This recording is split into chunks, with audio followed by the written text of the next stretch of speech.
Hi students, last period we have seen Biot-Savart's law, which gives the relation between the magnetic field produced and the length of the small element. Means, in other way we can say the Biot-Savart's law tells us what amount of magnetic field is produced by a small element of length dl. But now today's lecture we are going to discuss about the Ampere's circuital law, that is the relation between the magnetic field produced due to I amount of current, okay, and the relation with the closed surface, or it is passing through the closed surface. So next, Ampere's circuital law. If you see the statement of Ampere's circuital law, the line integral, that is integration of closed surface, it does mean that this is the sign of integration, and closed surface b dl. B is magnetic field, dl is the length of the small element. So the line integral of magnetic field for a closed curve is equal to permeability. Mu 0 is nothing but permeability times of the total current through the closed surface. So I repeat, the line integral of the magnetic field for a closed surface is equal to permeability times of the total current passed through that closed surface. Means here we can say the whatever magnetic field is going to produce in the closed surface, means here integration we have taken to calculate total magnetic field in this closed surface. Integration means we have to integrate all magnetic field in this closed surface. So total magnetic field in this closed surface is about mu 0 times of the total current, and where the mu 0 is permeability. So permeability means it is the ability of the material to support the production of the magnetic field, isn't it? So we'll discuss first what is the meaning of line integral with one example. So this is a statement of Ampere's circuital law, line integral of magnetic field. How to read this? Line integral of closed surface magnetic field is equal to mu 0 or mu naught times of the total current. So we'll discuss what exactly the line integral with the example of force. Okay, now in this case just consider this is the curve AB or wire, conducting wire AB. Okay, in that wire or this wire is made up of large number of this small element of length dl, as we have discussed in previous Biot-Savart's law, isn't it? So consider current carrying wire which carries current I. So obviously this wire contains large number of free electrons, that is charges. So consider small element of length dl. Now if the charges are flowing from this point to this point in dl, so definitely there will be the movement of charges, means current will be there, and due to this current some mechanical force will exert, or magnetic field or magnetic force will exert in surrounding area. So here this is the force, magnetic force in surrounding area. So if you say this force is exerted due to the moving charges, isn't it, due to the current? Okay, because moving charges produces current, and current produces magnetic field, and magnetic field produces magnetic force, isn't it? Means this force is totally depends on the displacement of the charges. So the total work done of the charges in this case we can calculate by using simple formula, force into displacement of the charges in area or in length dl. So force into displacement dl. Okay, and this is the small work done for this length dl, isn't it? Now in order to calculate the total work done from point A to B, what we have to do? We have to take the integration from A to B. So here integration does mean that we are taking all small work done, means suppose dl amount of length, okay, means dw amount of work done is producing in this length dl. So all dl if you combine, so we have to combine all small work done. Okay, so how do we combine it? By integrating A to B. From A to B we have to consider all this small work done dw, isn't it? So the total work done will be integration from limit A to B f dl, as dw is nothing but f dl. So this is all about the total work done. But yes, now if we close this, now from this we start and again we ends with the A. Means consider the closed loop A, B, A. Here you give the names A, B, A. Okay, so now in closed loop, if we want to find total work done, then we have to consider integration of closed loop, FDL. So hope I am very clear with you. So what is line integral? The same way here we are going to deal.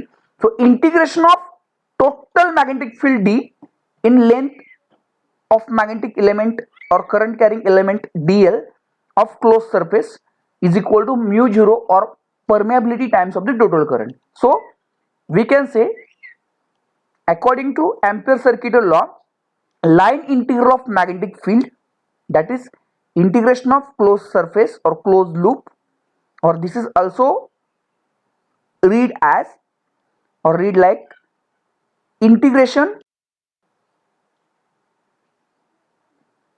So Ampere circuital law, the line integral of BDL for a closed curve is equal to permeability times of the total current through the closed surface. Just now we have seen that definition in previous slide.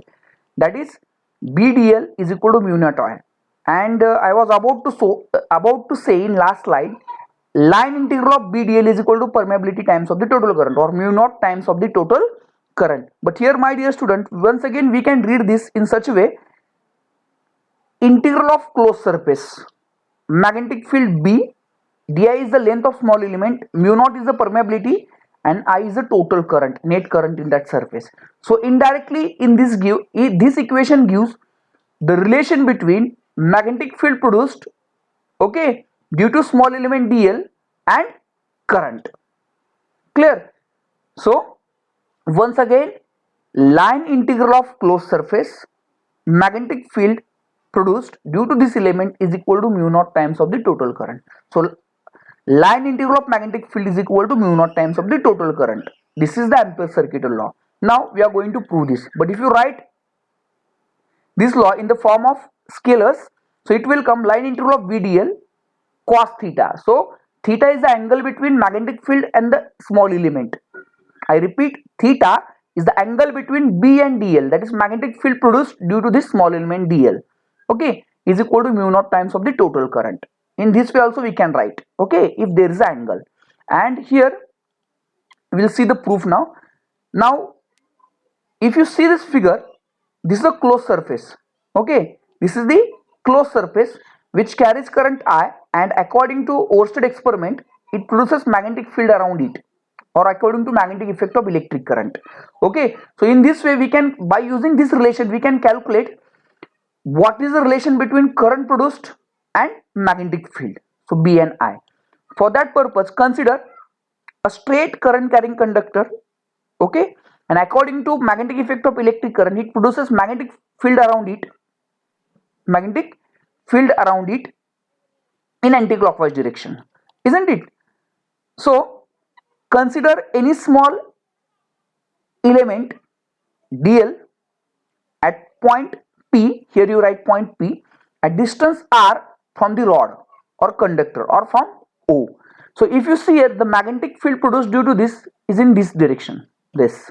So if you say the angle between, or theta is the angle between magnetic field B and dl, definitely it will be parallel, because if you see, this is the length of magnetic current carrying element dl, and this is the direction of magnetic field. So dl and B both are parallel to each other, so theta must be 0. So here we can write B dl cos theta is equal to mu naught I. So cos 0 is 1, so line integral of B dl is equal to mu naught I. That's why we are writing only line integral of B dl is equal to mu naught I. So consider straight current carrying conductor which carries I amount of current, okay, as shown in figure. Let's assume any small current element of length dl here at distance r from the point O, and theta is the angle between dl and B. As I said, both are parallel. Magnetic field produced due to this length element dl is parallel, both are same direction, so we can say theta is 0. Okay, so if you want to calculate the what amount of magnetic field produced due to this current carrying conductor, we can calculate magnetic field by using simple formula, that is dB is equal to mu naught I upon 2 pi r, because mu naught I, this quantity gives the total current, permeability times of the total current, and if you combine this all small element dl, so it becomes equal to the circumference of the circle, isn't it? Because here dl, one more dl is there, one more dl is there, so all dl if you combine together, it forms definitely the circumference of the circle. That's why we have written 2 pi r. So total magnetic field at point P, that is at dl, due to this current carrying conductor is equal to mu naught I upon 2 pi r. Okay. So next, according to Ampere circuit law, we can write line integral of magnetic field B dl is equal to, so B dl is equal to cos theta we can write, but here again theta is 0, so cos theta will be 1. So cos theta will be 1, so integral of B dl, so B take it outside, so it will come B into integration of dl. So here we have to see this point, or we have to concentrate on this point, integration of closed surface all dl. So if this 1 dl is there, as I explained in this case, if 1 dl is there, if you consider all dl lies on this circular path, so it will become circumference. So integration of dl, it must be equal to 2 pi r. So this b as it is, here I have written, and integration of dl, it is nothing but 2 pi r. Clear? But again we know the value of B, that is magnetic field produced. Here you write down B only, okay, no need to write dB. So B is equal to mu naught I upon 2 pi r. So B is nothing but mu naught I upon 2 pi r, and this 2 pi r as it is. So here 2 pi r will get cancelled, and only the term will be mu naught I. So LHS, line integral of B dl, is equal to 2 pi r cancel, so only mu naught I. So this is the proof of the Ampere circuit law. So we can say the line integral of magnetic field is always equal to the permeability times of the total current passing through that surface. So this is all about Ampere circuit law. So next slide we will discuss some applications of the Ampere circuit law. Hope you understood. Now in this slide we are going to see the application, but before that I want to explain one term for you. So we'll discuss what is solenoid. So if you see student, what is solenoid?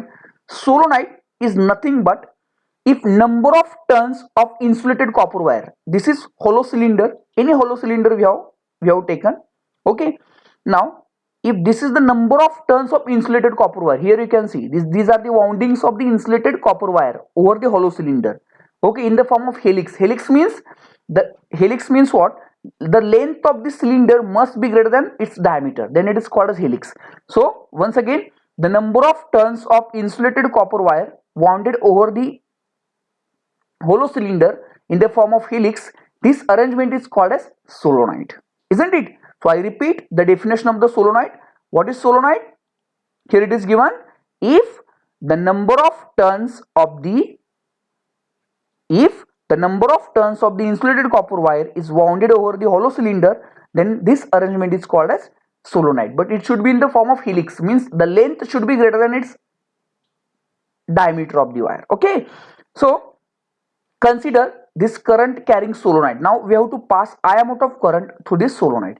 So definitely current carrying conductor or solenoid produces magnetic field around it, and in class 10th we have learned current carrying solenoid produces magnetic field around it, and magnetic field produced due to solenoid is equivalent to the bar magnet.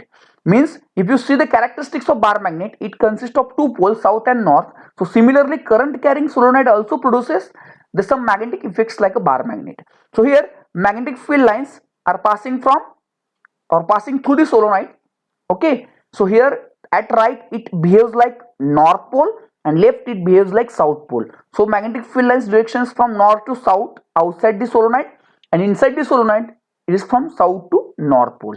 But again we know that in class 10th only we have done, inside the solenoid magnetic field lines are straight and parallel. Here you can see they are straight and parallel, and they indicates that magnetic field inside the solenoid is constant, okay. And here one thing you have to concentrate and you have to understand for next application. In order to understand next application, the direction of magnetic field is from left to right. If you pass the current from this direction to this direction, here the current is coming inside the solenoid and current is coming out from this.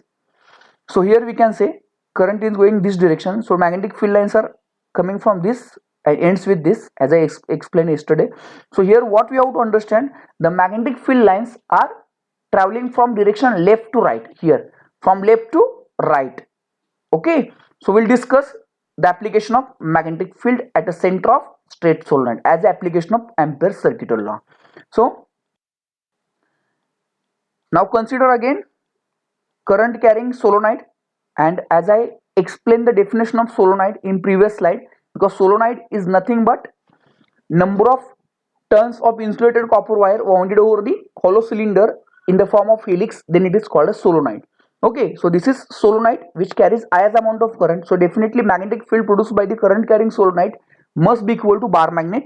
So in this application, with the help of Ampere's circuital law, we are going to discuss the magnetic field at the center of the straight solenoid. Okay, so consider this is solenoid, B is the magnetic field, and as I explained in previous slide, the direction of magnetic field is from left to right. I repeat, the direction of the magnetic field is from left to right. Okay, so now, but we cannot apply Ampere's circuital law for the open area, as it is only for closed surface area. For that reason, we have to consider closed surface PQRS. Okay, through the solenoid only. So consider any closed surface of the solenoid PQRS. Now current is going in this direction, P to Q, Q to R, R to S, and S to P.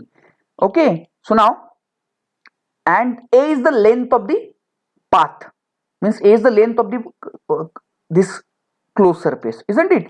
Now according to Ampere's circuital law, we know that line integral of BDL is equal to mu naught times of the total current. Okay, line integral of BDL is equal to mu naught times of the total current, or permeability times of the total current. So we can write, now we have to write this formula in terms of BDL cos theta and apply this law for each and every path. Means we have closed surface here, as Ampere's circuital law cannot apply for the open surface, we required closed surface. So for that purpose, we have considered closed surface PQRS. Okay, and for this PQRS consists of 4 current paths, P to Q, Q to R, R to S, and S to P. So we are going to apply Ampere's circuital law for each path separately. Okay, now just imagine that this path PQ. So if you write the formula of BDL cos theta for path PQ, so line integral of path PQ BDL plus line integral of path QR, this path QR BDL. Then for RS we can write line integral of path RS BDL, and for at last path SP, line integral of BDL of for path SP. So again we apply this formula in the scalar form, that is BDL cos theta. So if you see here, as I said, the direction of magnetic field is from left to right, means from this direction. Okay, and here if you consider small length of element DL at PQ, so direction of the magnetic field and the direction of the this PQ is same, means both are parallel, means angle will be 0, that's why we have written cos 0.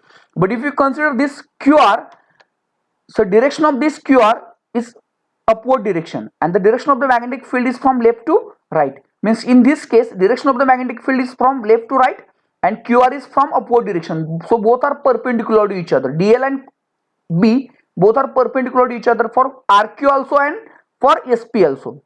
So for RQ, BDL cos theta, so here we have written perpendicular, that's why cos 90, and similarly for SP also, here SP is also cos 90, because SP, the direction of the SP is from downward direction and the magnetic field direction is from left to right, so both are perpendicular, that is cos 90. So in this case we can say RQ and SP both are perpendicular to magnetic field, that's why we have written for RQ is also cos 90 and for SP is also cos 90. But here for RS it is again parallel, that is anti-parallel to magnetic field, isn't it? But if you see RS, it is away from the solenoid, and if you go away from the current carrying solenoid, the magnetic field is almost 0, means outside the solenoid magnetic field is almost 0, means at certain distance. So here B is 0 in this case of RS, so here again we have written B 0, understood? So from this we can write, so cos 0 is 1, so B DL will come, so cos 90 is 0, so this term will 0, so 0 into this, as magnetic field is 0, so 0 into this, it will again 0, and BDL cos 90 means 0 into BDL is again 0. So this all these three terms eliminates to 0. So only term is line integral of BDL, and cos 0 is 1. So only line integral of BDL. But again B you take it outside. So only line integral of DL. So as we have considered path PQ, and DL was one of the smallest point on path A. So if you combine all smallest path on A, that is DL, DL, DL, so it gives the equation of it gives the total path, that is A. So line integral of DL is nothing but total length of PQ. Understood? So line integral of DL is nothing but A. So instead of writing line integral of DL, we can write only A. It gives the total length. Okay, as all DL we combine, it forms A here. Understood? So line integral of B DL, we can write B into A. So this is equation. You give some name to equation. But now if you find the total current in solenoid, total current in solenoid, so mu naught I, if you consider RHS, so here LHS we got it. LHS is equal to line integral of BDL is equal to BA, we got it. So give, this is equation number 1, this is equation number 2. So we have to write it down, because in this slide I don't have space, so I am writing in horizontal way, but you write one after one downside. So total current in the solenoid is equal to mu naught times of the total current, that is I naught. So how do you find total current? So I naught, that is total current, is nothing but number of turns of the copper wire into area of the path, that is length of the path A, into current flowing through that path. So these three terms, the multiplication of these three terms will give the total current. So number of turns into area of the path, we have considered A, and current I flowing through that path. So NAI is nothing but the total current. So mu naught I is equal to mu naught into, that is mu naught into total current is equal to mu naught into NIA or NAI. So this is the total current in the solenoid. So from this equation, see, this LHS is equal to RHS, equation number 1. So we got this LHS BA and RHS mu naught NAI. So from these two equations we can write BA is equal to mu naught NAI. So if you write this, it will come BA is equal to mu naught NAI. So A will get cancelled, and we will get the final expression B is equal to mu naught N into I. And my dear student, this is the magnetic field due to current carrying solenoid, or inside the current carrying straight solenoid. So B is equal to mu naught N into I. So mu naught is permeability of free space, N number of turns of insulated copper wire, and I is the current flowing through the solenoid. So my dear children, so here total magnetic field inside the solenoid depends on only permeability, number of turns, and current. So hope you understood. And where N is the number of turns per unit length, as I said, A is the area of the, or A is the length of the path of the current or closed surface, and I is the current passing through. So hope you understood the first application of Ampere's circuit law, that is solenoid, and this is very important. It may come for 3 marks. Okay, and the question will be like, state and explain Ampere's circuit law and discuss or explain the magnetic field at the center of the straight solenoid with the help of Ampere's circuit law. So in this way the question may come. Next we'll see the second application. So second application, magnetic field due to toroidal solenoid. So here my dear student, last slide we have seen the straight solenoid. So now what is toroidal or what is toroid? So toroid is nothing but, if, listen very carefully, if we bend current carrying solenoid, मतलब जो पिछले slide में solenoid था, if you bend it in the form of closed ring, then the arrangement is called as toroid. I repeat, if we bend the current carrying solenoid in the form of closed ring, then the arrangement is called as toroid. Okay, so we have to discuss the magnetic field due to toroidal solenoid. So here we can see this is toroid. We have bent the current carrying straight solenoid in the form of ring. Okay, and I is current flowing through this solenoid, and B is the magnetic field. So now consider any small element on the toroid, that is length dl. Okay, and B is the magnetic field. Okay, now this length element dl is at distance r from the center of the toroid. Okay, but here at center there is no current, so there won't be any magnetic field. So we can write magnetic field at the center of the toroid is always 0, and that too if you consider outside any point. So outside also, like previous case we have considered, outside the solenoid the magnetic field is 0, means at far distance. So B is 0 at at point Q, because point Q is outside the solenoid. So we are going to consider only the magnetic field produced on the solenoid or inside the solenoid, isn't it? Okay, inside means through the solenoid. So consider dl, length of small element dl at solenoid at distance r from the center of the solenoid, and this is B, magnetic field produced due to current carrying through the solenoid. Okay, so if you consider the direction of dl is from left to right and direction of magnetic field is also from left to right here. Okay, so both are parallel to each other, so again angle between dl and B is always 0. Okay, so according to Ampere's circuitous law we can say, and here it is given, magnetic field inside the solenoid is not 0, though at the center it is 0, outside it is 0, but inside the solenoid it is not 0. This indicates B is not equal to 0. So according to Ampere's circuitous law we can write line integral of magnetic field dl is equal to mu naught times of the, or permeability times of the total current, or we can write line integral of magnetic field dl in the scalar form B dl cos theta. But here again theta is 0, so that's why we have written cos 0. So this is equation number 1. I repeat, according to Ampere's circuitous law we can write this equation number 1, but if you write in the scalar form, so cos theta, but theta is again 0, so we have written B dl cos 0. So cos 0 is 1. So line integral of B dl is equal to B, we'll take it outside, so integration of dl. So integration of dl, again this we have considered only one small element of the circular toroid. Okay, but if you combine this all small element, यहाँ पे एक dl, यहाँ पे एक dl, यहाँ पे एक dl, all this dl, so it becomes the equal to the circumference of the circle, isn't it? So circumference of circle of radius r we can write 2 pi r. So here you write down in bracket line integral of dl is nothing but 2 pi r. So equation will come B into this 2 pi r, so B into 2 pi r. Okay, this is equation number 2. Now next, as we have found in last slide the total current through solenoid. Okay, here also we can find total current through toroid. So total current of the toroid is nothing but number of turns into circumference, मतलब circumference में कितने turns है, number of turns into circumference of the toroid into current flowing through the each turn.